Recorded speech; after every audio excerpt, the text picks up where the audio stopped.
Welcome back. Well, we're finally there. After a long drawn out process, I'm finally finished all the fabrication and all the little jobs for this turbocharger package for the 4AGE in my Toyota Starlet. Now the last couple of videos have covered all the remaining jobs that I had left on this package. So I've custom built a sump for the motor, I've built a new trigger system, coil on plugs, upgraded the injectors, modified all the wiring. Previously I built the exhaust manifold, the inlet manifold, full stainless steel exhaust system. It's been a bunch of work. Obviously, as you've seen, if you've been following along. Now, the last couple of things, which this video is going to cover, is just the fitment of the turbo. I had never made gaskets, I didn't have a drain for the turbo, didn't have a oil supply feed line for it. So this video is just going to go over that, making some copper gaskets, making hard lines for the drain and for the oil supply for the turbo. And then finally, this video will finish in clips of this thing running. Now as it sits, it doesn't have the turbo on it at the moment. I've got some issues with the turbo that I'm trying to sort out. And I've only run the thing for a few minutes. But it goes and runs, and I've started up a few times, so I'm really excited about that. Going forward, I need to try and get this turbo either fixed up or get a different turbo for it. And once I've done that, get the thing running properly, warm it up, get the bass tuned for the low RPM stuff, idling, get that all sorted. And then, as I've been talking about, I really need to actually screw together a proper block. The motor sitting in there is the small port motor this car's had for a long time, which I want to pull out, and I'm going to build a boost specific block for it, which needs to happen really before I can start actually putting some power to the ground on this thing. But I'm real keen to get it done. I'm itching to do some burnouts in this thing. I haven't driven one of my project cars for a long time, so which I guess is why they're projects. But I'm looking forward to it. Anyway, this last video of the 3 that I've just done is going to cover that turbo fitment, and then after that we'll go from there. We'll see how I get on with the rest of it, and hopefully there'll be some footage of this thing doing burnouts and drifting and all sorts of silly shit. So look out for that. Anyway, sit back, take a watch, and hope you enjoy what you see. Cheers.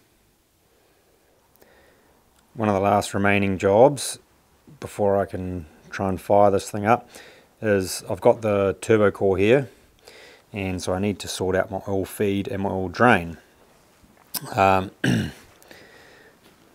Looking at the car, I've put my drain into the sump, and I've got a fitting there that isn't going to work, but I've just got a fitting there, so it's going to go. And I've just pulled the oil sender out so I can get access to the port for the oil feed. So I've sort of packed a sad a little bit about this. Spent hours and hours on the internet trying to track down all the fittings I needed to go from where the oil pressure sensor went, supply oil pressure into the top of the turbo there, and I could find almost everything I needed, but I would find a supplier and they were missing one part or something I needed, or I couldn't get a braided line the right length, and I sort of just gave up, and I thought, bugger it, I'm going to just do what I do with everything else and just make do with what I have. So I've got a couple of drawers which I pulled out here, which are just, I'll show you actually, full of all sorts of fittings and stuff that I just collect from pulling stuff apart over the years. So I've just yanked them out of my drawers. So I've pulled out a bunch of stuff that I'm going to make something out of. So what I got the top of this turbo here, that's an M10 by 1.5, so coarse thread. You won't be able to see it, I doubt, but inside there there's looks about like a 1.5mm hole to reduce the pressure into the turbo. So what I'm going to do is I don't want a line that comes up and out, so I'm going to make a banjo. So I've got this Allen headed stainless bolt here, which threads in. Oh, if I can get it, threads in there. So I'm going to machine this, drill a hole down through the center, drill some holes in the side to make that into a banjo bolt. I'm going to use this banjo, which I've got from somewhere. I'm going to be cutting off the hose, cut off that locking tab. That'll be the bolt. into there, obviously a bit tidier. I'm going to cut this off like I said. I'm going to take this fitting here, which came out of, oh, I can't remember now. Cutting that, welding it onto the end of that banjo. These nuts on the end here and here, they're to suit brake line. So I'm going to use some of this Bundy tube as my feed line. Normally people would use a flexible line, but also most factory turbo stuff is hard lined anyway. And like I said, this has got a restrictor hole in it, inside there, and I'm going to also drill the same size into my banjo bolt. So this brake line, I think, will be fine. It doesn't need to flow much oil into the turbo at all. So I'm going to make it out of this, and I think this will work. So sensor goes into the engine block like I just showed you. This didn't make it too difficult, but also kind of did. A lot of kits you'll get and hoses you'll get to go into your engine block for a turbo feed are MPT thread, whereas this is BSP tapered thread. So that this is kind of what disrupted me, and I needed a T piece because I still want the sensor in there and all sorts. So this is what's led me down this route. So I've got a bunch of these bits here. I'm going to chop all this stuff up and essentially make a T piece with a BSP thread into the block. That will get welded on there so that my tube nuts can go on the end for my hard line, and then I'll be taking that's a banjo off something too, so I'll cut this hose off and I'll thread the hole in there, and so my sensor can go into the block. So this whole unit will thread into the engine block, sensor will thread into the T, and then my hard line will go straight in the end through the hard line, which I'll shape in through the banjo, and hopefully that'll look nice and tidy. And then do all this, and then I've got to sort out the return from the bottom into the sump. So I'm going to start cleaning this stuff up here and cutting bits off and drilling holes, and hopefully I can make it into something that's going to work. We'll see. Or I'll throw it in the bin. Hey! Whoa! Whoa! Whoa! Go and move your body.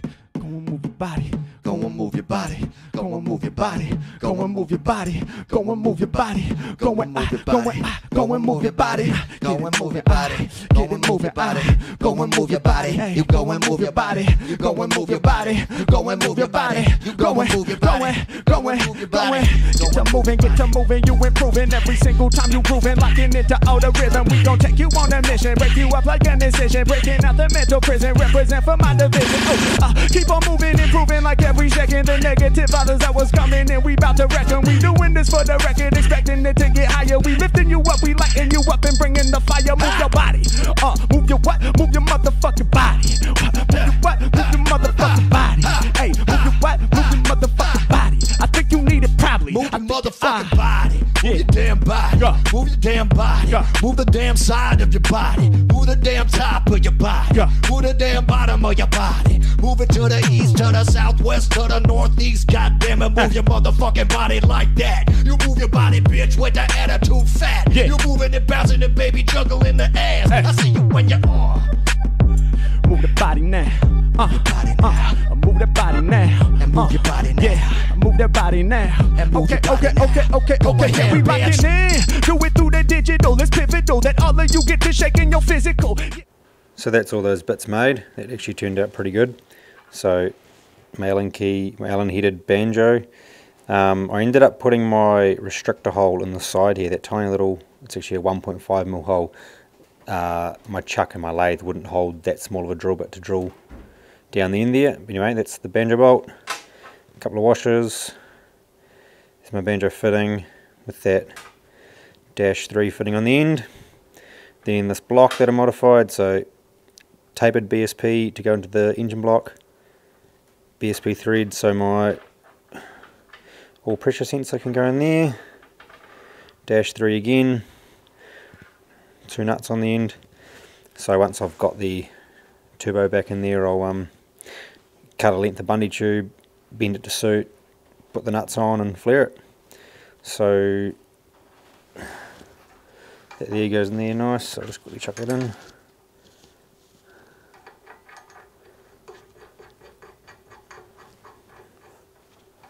That finishes that off. That'll be quite good looking.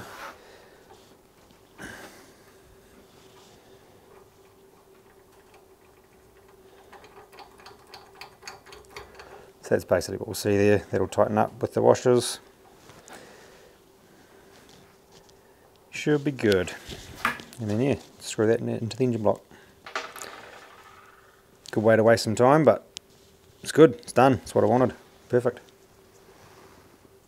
While I've got this turbo off, making these oil lines, I thought it would be a good time to make some gaskets. So I need to make a gasket for the manifold to the turbo, and then the back of the turbo to the exhaust.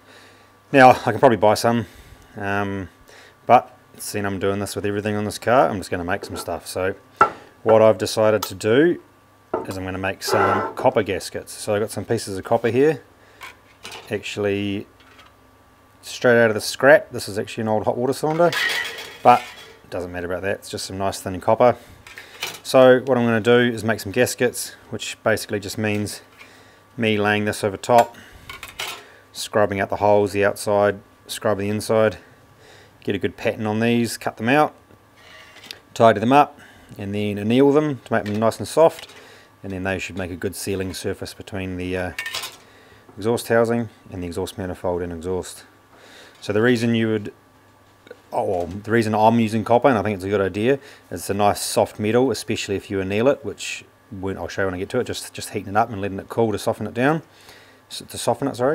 and the reason is that when you go and tighten up these two solid flanges, so the stainless flange on the exhaust manifold and the exhaust housing, the soft metal being copper just allows it to take up any irregularities between the two surfaces and hopefully create a real nice good seal. So going to give it a whirl anyway. Cut these out and hopefully they'll work, mate. And then I can stick the turbo back on, core back in it obviously, and get all these fittings and hoses sorted out, and then you should be good to go. We will get rid of all the negative vibes living inside us, yeah. And every time we move, we crawling like some spiders. To the ciphers, we go rip them up. Act like you don't give a fuck. Why? Cause if you're honest, yo, you don't give a fuck. Keep on moving, keep on getting better. Breaking down every construct that you done thought of before. Slaughter it all, bring it right down to the ground. Move to the sound, ayy. Even when the bad vibes are bound and surround, you can hop over those. Keep it moving, keep on shaking. We love the vibe we creating. We killing it, no debating. They dealing with Satan, burning past it. We making the messages felt through the masses. They feeling it every time that we bringing it. Cling to the rhythm, the drums beat banging. Yeah, get your body shaking, grooving, moving, hanging. Let's go. Move your move your body, move your body, move your move your body, move your body, move your body, move your body, move your body, move your body, move your motherfucking body like that. Move your body, come on. Move your body, come on. Move your body, come on. Move your body, come on. Yeah, yeah, yeah. Move your body, come on. Move your body, y'all. When you're moving that body, when I see it, when you're moving, damn, looking like a hottie like that. When you walking inside on the room with your motherfucking ass in the room. Moving all around like a broom when you cleaning on up the floor. I said your ass on the floor. Move it on up, gonna clean that ass with my hand and I lick it. As you can see, I've got these two gaskets made up here. Now, the only thing left to do is to anneal them, like I said earlier on. So it's going to be involve me heating them up with gas and then cooling them down just to cause the copper to go soft. Now I'm not actually sure if that's required, but I'm going to do it anyway. Just so that the first time these get tightened up helps to create a good seal. So I hope these work. I haven't actually done this before, but it's worth a shot, see how it goes. I think it'll work good. Now what I've got left to do is this exhaust turbo housing. I'm just going to linish these flanges. There's a bit of corrosion on that manifold turbo one, and the back to the exhaust isn't too bad, but I'm just going to maybe file this one. I don't think I can get on the linisher, but linish this one at least. Just try and get a nice flat surface for these to seal against. Once I've done that, then I'm going to bolt it back on. Now, I'm assuming you've probably realised I like to try and reuse stuff or make whatever I can. Now, when I had this mocked up in the car, I just had random bolts that I'd found that bolted up, and so I've just done a bit of rummaging and found some bolts to use. Now this is what I like to do anyway. So these are some M12 bolts that are going to bolt the housing to the manifold. Now these bolts came out of actually all of these bolts I I like to keep old parts, or if I scrap things, I pull them apart and keep bolts and stuff. So all these bolts are actually out of brake calipers. And the reason I like to use them is, well, for one, they're fine thread, makes it which is what I need. So it can be difficult, well, not difficult, but it can be more awkward to try and find the right size bolt in a fine thread. But automotive stuff always is. So a good automotive bolt out of another part of the car is great to use. And all these bolts here are grade 10, which is stamped on the top of the, probably can't read it, maybe you can. The grade of the bolt, which is the tensile of the bolt, written there. So these 3 bolts that hold that should hopefully be a good grunty high tensile bolt to be able to crank this up and keep this tight. So that's what I do anyway. I like to keep stuff when I pull it apart, or if I keep old diffs or whatever. Driveline stuff is really the best to find a good high tensile bolt, because high tensile bolts are always used to hold diffs together, and sometimes in gearboxes and brake components and all sort of stuff. So yeah, good reason to keep some old junk. So I've got those bolts, get those sorted, get the flanges sorted, and then I can bolt the thing back on. Damn, it tastes good, bitch. Yeah. Move it out. I see the ass. Yeah. I see the ass. Move it like a broom, baby. I see the ass. Move it like a broom, baby. I see the ass. Yeah. You're gonna move it from the bottom to the top. Move that ass like a broom. Move that ass like a mop. Move that ass like the motherfucking back of a dump truck. Yeah. Move that fucking ass like a dumb fuck. Hey, keep moving that ass. Keep shaking that butt. Keep turning this up. We do not give no fucks. We going crazy. Move that ass just like the planet steady spinning. Girl, you steady winning, cause that ass gigantic. Hey, keep it moving like a planet that's in orbit. Hey, turning up the heat because we about to scorch it. Keep that booty moving like a hand when you waving. The way that booty moving, too amazing, girl, you blazing. Oh my God, hot like Cajun, you hot like the cuisine. The way you move your booty could affect the whole scene. You be affecting the tides, affecting the vibe, affecting me live. I swear it's an infection. Survive, I might not. It's quite hot. How you move? So I've got that manifold and turbo all back on there now, except actually for the front cover that's just loosely on there. Now I'm just looking at what I'm going to do for this oil pressure feed line for the turbo. So I've got the banjo bolt in the top. I did have it straight out the side initially, and then now that it's in there I realised it was going to interfere with this runner, so I've just angled it back to fit through. So it's actually fits quite nice, as you can see. Now I'm just looking down at my fitting I made in the block, which turned out good and it did exactly what I wanted. But now that I'm here and looking at it, I'm going to remake this fitting, and I'm going to switch it around. I can't just change this. I'm going to have to make a new one. But instead of the pressure sensor being out at right angle, I'm going to put the pressure sensor where the brake line fitting is, and then I'm going to run that in the opposite direction, and that'll mean that I can actually keep it real nice and tidy and run my fitting up under here and then swing around and into there, and that should actually keep basically the whole line hidden. If I do it as it is, it'll still work. It'll just come out here, sneak up, and then in. But I think I'll be unhappy with it just sticking right out the side of the block. So I'll make a new one of those. Seeing I've already done it, change it around and make it all look nice and tidy. Get that done, and then I'm going to finish off what I'm going to do here for this train, which I haven't decided yet. Just got that hydraulic fitting sitting in there, but going to sort it out. So I won't film it, but I'm going to go make another one of those and then get it fitted up. So I've made that new fitting there. That's far better. So that's BSP tapered fitting out of the block, straight through to the BSP threaded oil pressure sensor, and then -3 fitting out there. So I'm going to take this piece of bunny tube, going to just shape it by hand, we'll form it around something, run out of there, tuck it round into that one. I'll get it sitting in both of them, get it all nice and snug, and then I'll take it back out, fit the nuts onto the tube and flare it. There's so much knowledge out there, so much information, so many ways to get better.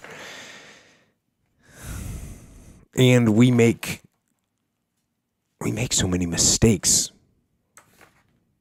We're the product of our mistakes. And oftentimes the lesson is sitting there right in front of our face. It's there to be learned, but we miss it, or we don't pay attention to it, or we think we know better until it punches us in the face. And the most important thing to learn is that we have so much to learn. We all do. And we can learn from school and from people and from experience, and we learn from life. But you have to process the information. You have to absorb it. You have to accept it. You have to open your mind. You got to free your mind so that you can learn and make real progress.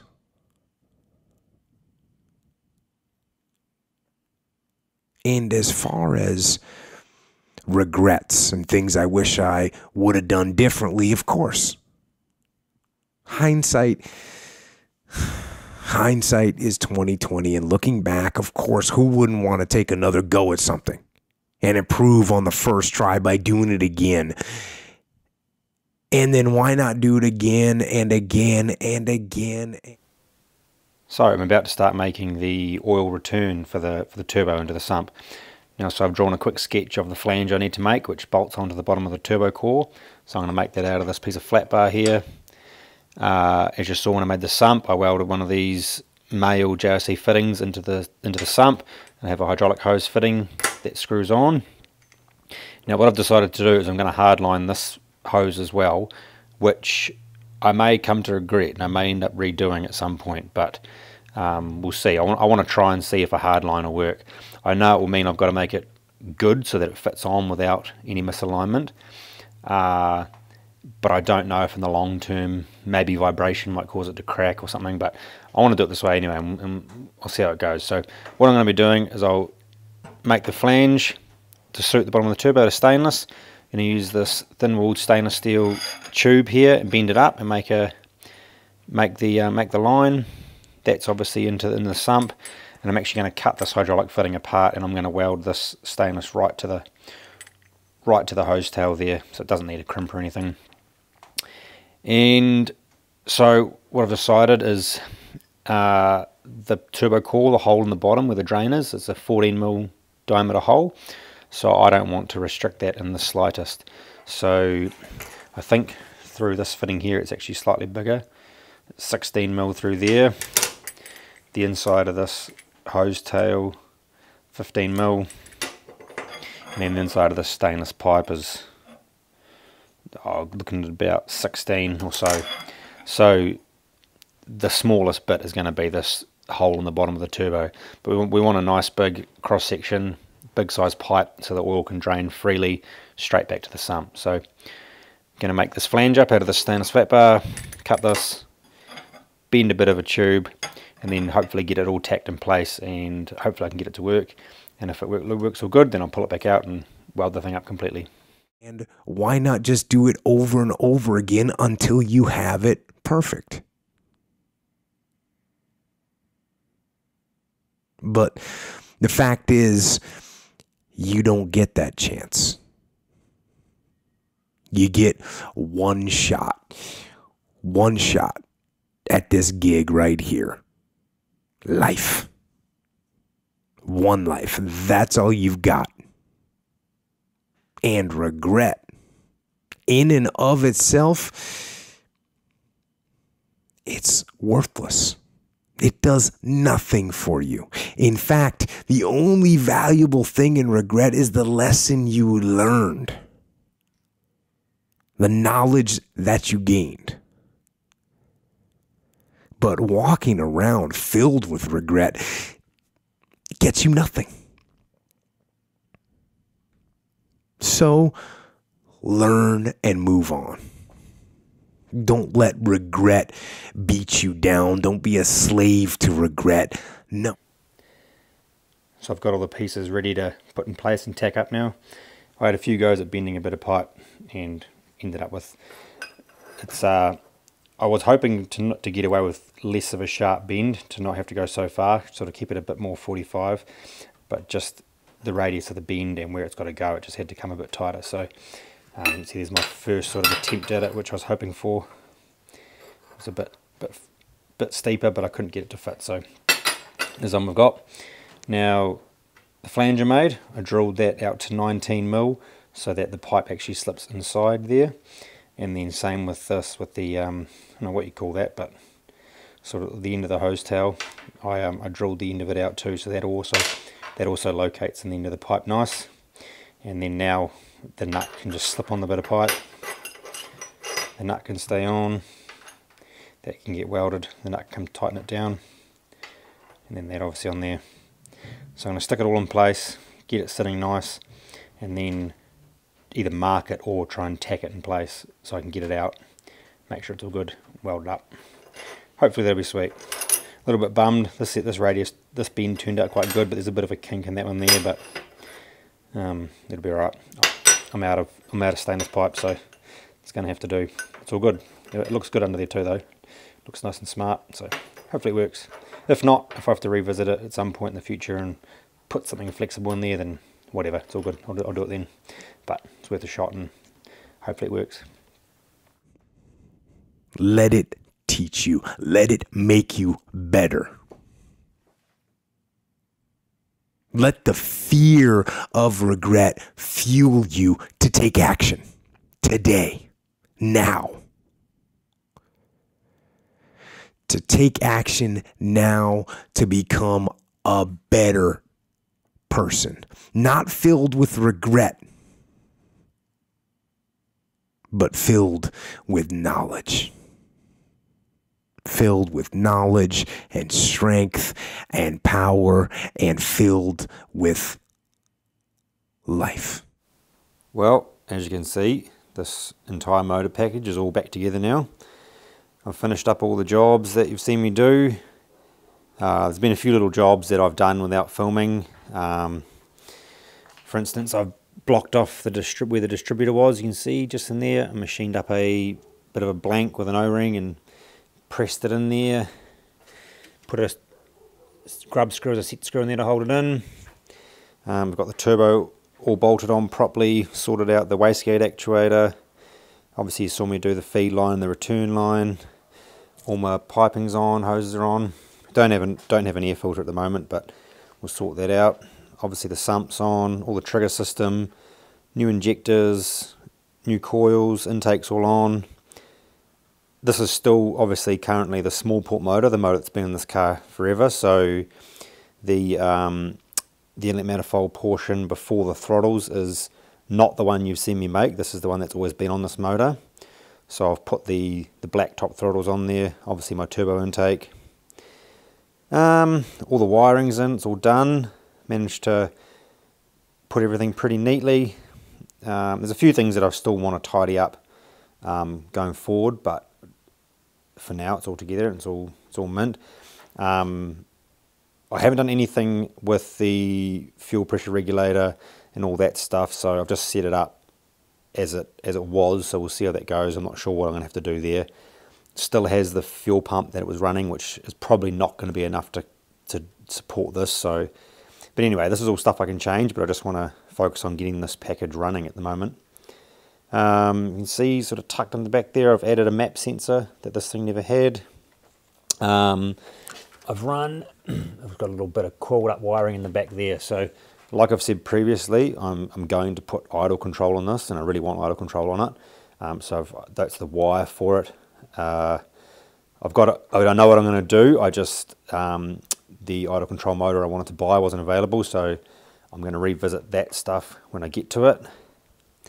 So for now, mechanically, this thing is ready to fire up.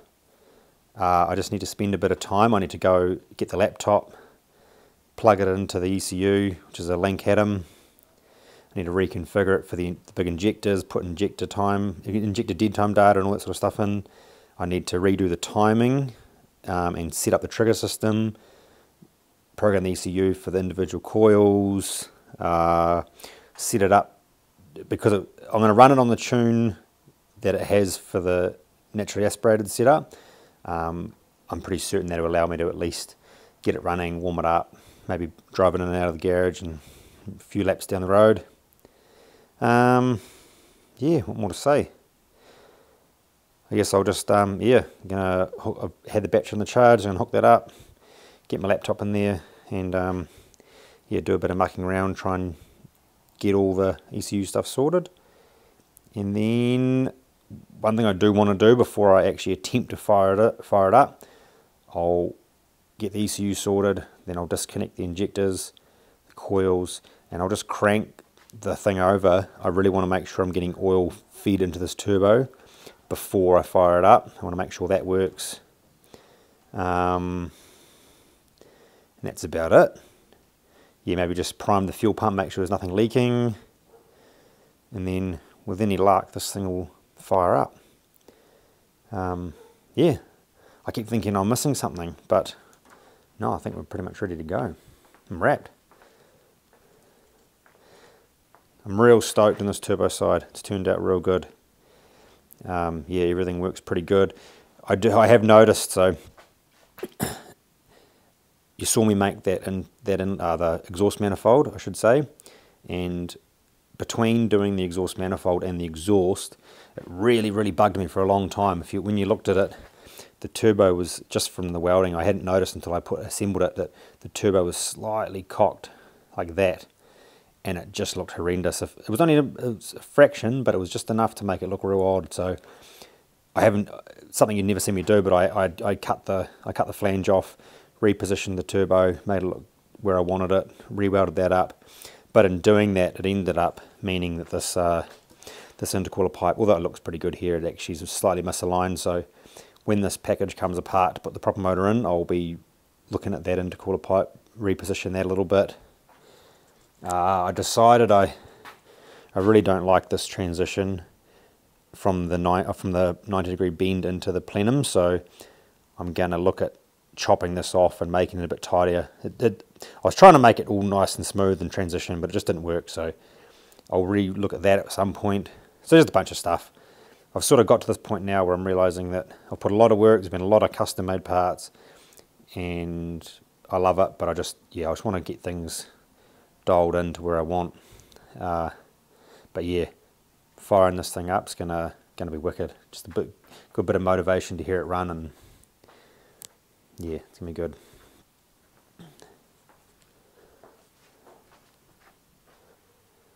So I've just finished spending a bit of time, got the laptop plugged in there, just been reconfiguring bits of the ECU that I need to. Now I haven't gone back into this Link software since, it's probably been 4 years or something, I guess now, since when I first had this car going with that motor naturally aspirated. So it took me a bit just to remember what I was doing and find out what I was going through, but I've gone into the Link software, reconfigured everything, added the stuff I needed to do.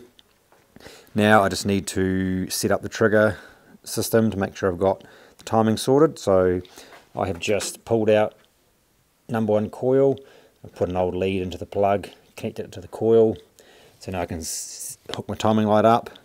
So I'm going to go into the configuring of the triggering system in the ECU. I'll disconnect the fuel pump, injectors, so nothing's going to run, and I'll crank it over and try and get the timing sorted, or get the base timing set close, and then we should be good to have a run, or check the oil feed to that turbo, and then hopefully get this thing to run. Now because I've changed a bit, and especially the injectors, the tune's not going to work that I had on this motor, but it'll at least allow me to get it to run and get it to move. So that's all I really want at the moment, is just to get this thing to run and idle and warm up and check everything, and hopefully that all goes well. So I'm going to set the camera up now on a tripod and going to try and get some base timing sorted.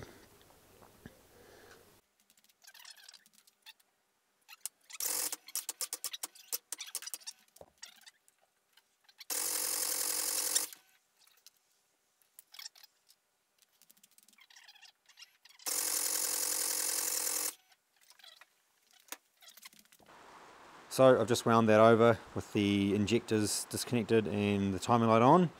Now what I was trying to do was just get the base timing close enough so that it'll run, but I couldn't get the timing light to show just by cranking it. So I've just left it as it is. It should be close enough to let it run, hopefully, but I'll give it a wind over soon, and if it runs, then I can set the timing properly doing the same method. But like I say, I couldn't get it to go just on cranking speed.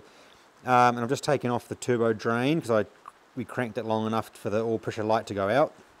So I pulled the drain off, and there's a bit of oil residue started coming out of the turbo, so at least I know it's getting in there. So I'm just going to give it a kick over and see if it runs. If it runs, cool, I'll get to idle, and then I'll try and set that base timing, shut it back down, and then I'll have another look, see how, make sure that oil's getting to that turbo, and then we'll go from there.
So as you can probably tell from that last clip there, that turbo is making a hell of a noise. Now I thought I'd point out that I don't think that's come about from being put on this motor. I've had that turbo for a number of years. I bought it secondhand obviously, and when I got it, it had no noise, it spun freely, didn't have play, so I genuinely think it was a good condition turbo. But what I think's happened is that just from it being sitting for so long dry, when I was getting it ready on this and putting it on, I sort of noticed it had a really tiny little rumble, and I thought, oh, it would just be from lack of oil in it and just being so dry. And then so I stuck it on, obviously fired it up, and it started making that noise. And so I've since pulled the turbo off. If you can see, I've just left the exhaust housing on there and blocked it off.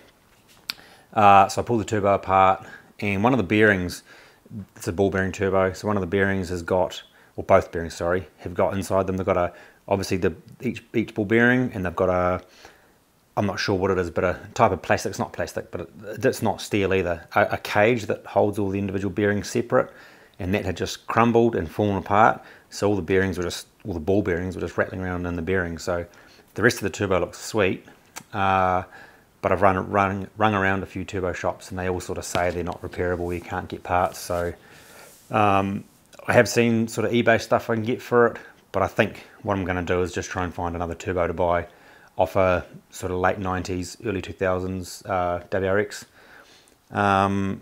So yeah.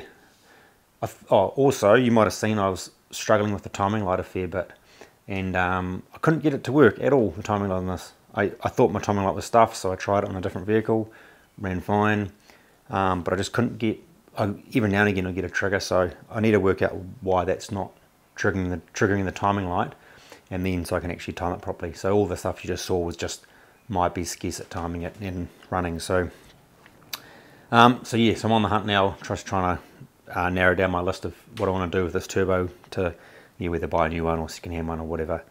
So I need to get that on there, and then I need to start putting some money aside to try and build a good block for the turbo, or for the boost I should say. But I think for now I'm just going to get that turbo on there, get this a little bit road tuned just so I can drive it around and just move the car. It'd be nice to actually just go for a little ride in it. And I won't show you at the moment, but I've been sort of sorting out a bit of interior for the car, getting carpet and hood lining and stuff into it. So yeah, thanks for watching. I'm not really quite sure where I'm going to go from here. I've got the Crown sitting there that I am really waiting to just push this out of the shed really before I start cracking into it. So I'd like to do that, but anyway, if I make another video, you'll see it on YouTube, so keep an eye out. Cheers.